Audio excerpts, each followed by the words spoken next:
as we do it, and he is greatly affected by what happens in the world. So the openness view rejects part of process and accepts part of process theology in its view. Now, what about classic Arminianism? This is more important for you to see this. Open theists are Arminians who have seen problems with the Arminian view that they believe can be corrected by denying exhaustive, definite foreknowledge. Let me say that again. Open theists are Arminians who have come to see problems with the Arminian view that they believe can be corrected if you merely give up the notion of God's foreknowledge, meaning that God knows the future exhaustively. Exhaustive, definite foreknowledge. So, why is exhaustive, definite foreknowledge a problem? This notion that is held in classic Arminianism, this notion that God knows before he creates the world, he knows in exacting detail everything that is going to take place through all of history. Why is that a problem? Two things. They're on your handout here. Number one, this is C1. The problem of exhaustive, definite foreknowledge and genuine libertarian freedom. If God knows the future exhaustively, he knows, for example, what you are going to have for lunch today, and he has known that from eternity. Are you free to do differently than God knows you will do? I'm putting emphasis on some of those words. If God has known from eternity what you're going to have for lunch today, are you free to do differently from what God knows you will do? What's the answer? No. How could you do differently from what he knows you will do? Right? If he knows you will do it, that's certain. It cannot be different than what God knows it will be. If you could do different than, let's say, we have to put this in quotes, than what God knows you will do, then he didn't know it. Right? He didn't know that you will do it. It was just a guess. But if he knows, it's not a guess, he knows it as a fact. He just knows it as a fact before it takes place. If he knows as a fact before it takes place, this is what you will do, are you free to do otherwise? No. They say, so, even though Arminianism, classic Arminianism, values libertarian freedom, right? They do. I mean, think of our discussion last night. Boy, libertarian freedom is just upheld as so crucial to understanding who we are, made by God, what our responsibility is, how we are held morally responsible, how to account for evil in the world, and all these things. Goodness, libertarian freedom is hugely important to classic Arminianism. And now come along these open theists who say, but here's the problem. Because you also hold to exhaustive, definite foreknowledge, that means there cannot be genuine libertarian freedom. You may have the psychological sense that you are choosing freely when you choose what you have for lunch today. Are we eating lunch together? Okay, so are we going to eat here? Across the street. Okay, so are we going to order? Or is it a buffet? Buffet. Okay, so you go down the buffet. you walk down the buffet, and you have this array of foods to pick from, right? You know? And so you may have this psychological sense that you're free in choosing this dish and not this one. But if God has known from eternity that you will pick this one but not this one, then could you have been free to have chosen differently? And the open theist says, no. Even though it seems to you that you're free, you're not really free. So, if you want to undergird rather than undermine true libertarian freedom, you have to give up exhaustive, definite foreknowledge for God. So instead, God doesn't know what you're going to have when you go through the buffet line for lunch today until you choose it. He might have a good guess. You know, Susie, you know, she never picks the fried chicken. You know, she hates that Kentucky fried chicken kind of stuff, you know. She never picks that, so he can have a pretty good guess. But you know what? Maybe Susie is with a friend that day who has said, I had chicken here last week, and it is really good, and it's hardly greasy at all. You know, and so what does she do? She takes a piece of chicken. I mean, and God goes, well, how about that? You know, I never would have guessed that Susie would have a piece of chicken, but here she is. So this is God who learns what will take place in the future when it happens, and that renders our freedom, our libertarian freedom, real, according to open theism.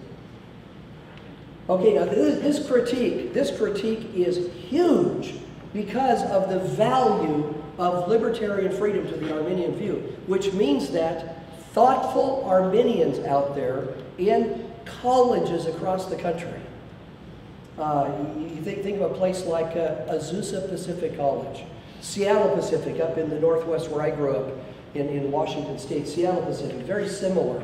And many Christian colleges around the country are lean in an Arminian direction, or just flatly are Arminian.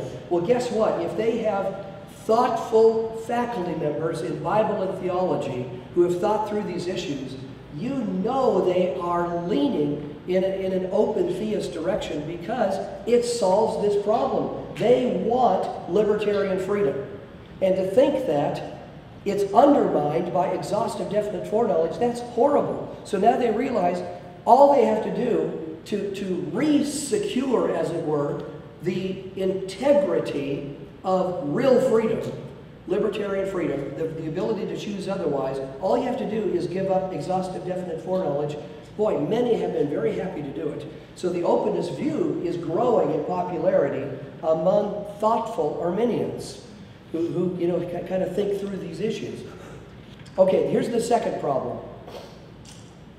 We talked about this last night, so this won't be a huge surprise to you. The problem of exhaustive definite foreknowledge and genuine providential governance of the world. Again, here, you remember Jack Cottrell from last night? If God knows what we're going to do before we do it, then that gives him a tremendous advantage.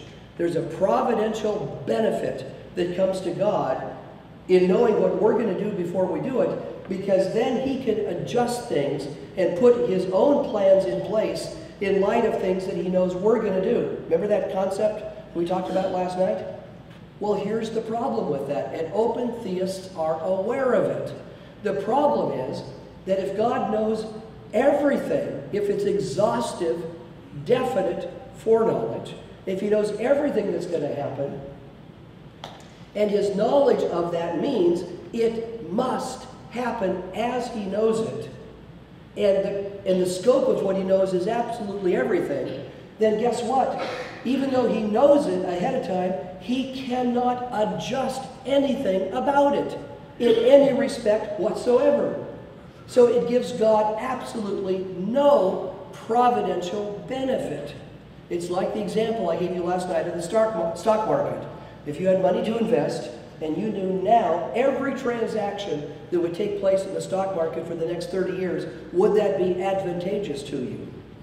And you know, your first instinct is to say, well, yes, of course it would. But here's the problem. The problem is if you knew every single transaction in the stock market, which would include every transaction you're going to make that you cannot change. So would it be an advantage to you right now to know that? No, because you can't change what you know will be. Well, if God knows what will be, and that includes everything that's going to take place, he can't change it. He can't affect it. He can't manipulate things. So God can exercise no providential governance over anything in the world. It is a stunning implication of the Arminian position. And open theists are aware of it. They know this problem. So, what's the solution? All you have to do is give up exhaustive, definite foreknowledge. So God doesn't know. It's not locked in, as it were, right?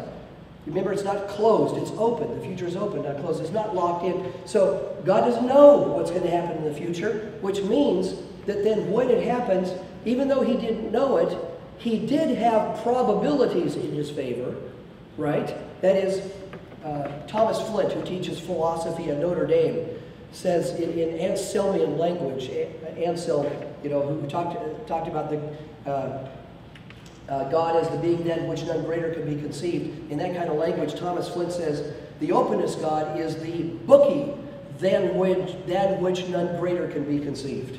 The bookie, that the prognosticator, than which none greater can be conceived. He's the best at guessing what probably is going to take place in the future because he has knowledge of everything that has happened in the past.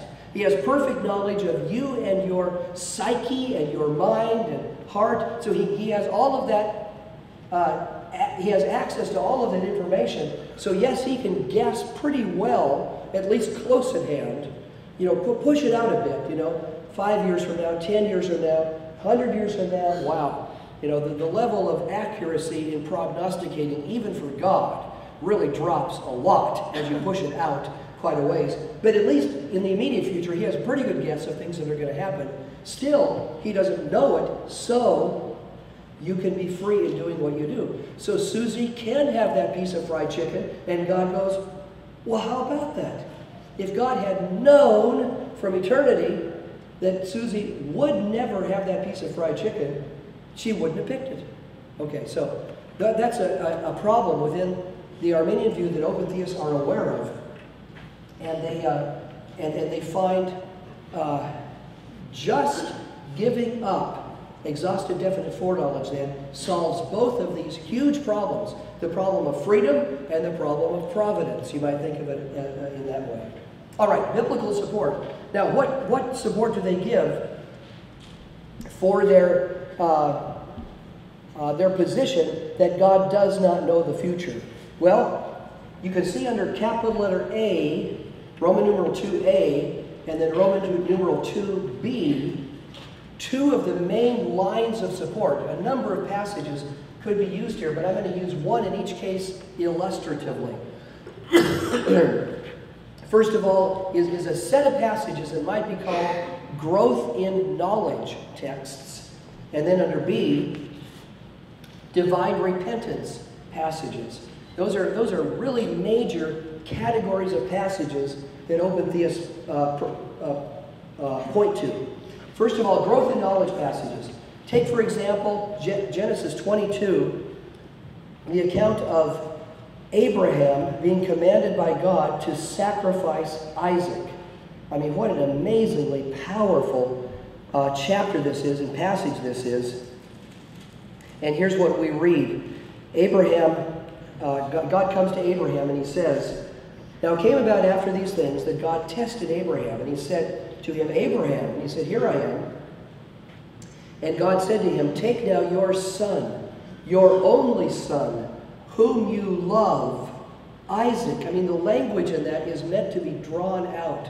I mean, it's sort of like, take your son. No. I mean, Abraham saying, no. You're not talking about Isaac, your son, your only son, Isaac, whom you love. It's like daggers into Abraham, and in terms of his own love for that son and the son of promise, right? God promised Abraham, not through Eliezer, not through Ishmael, but through Isaac, all the world would be blessed. Take that son and what? And offer him as a burnt offering on one of the mountains which I will tell you. So, I won't read the whole account to you, but you remember, Abraham did what God commanded. He and Isaac went to Mount Moriah, which, by the way, was the same mount on which later the temple was built with its sacrificial altar that was there to sacrifice animals. It was right there where Abraham, or at least was about to sacrifice Isaac. So Abraham takes Isaac there, builds this altar, puts Isaac on the top of it, and is about to plunge a knife into his heart.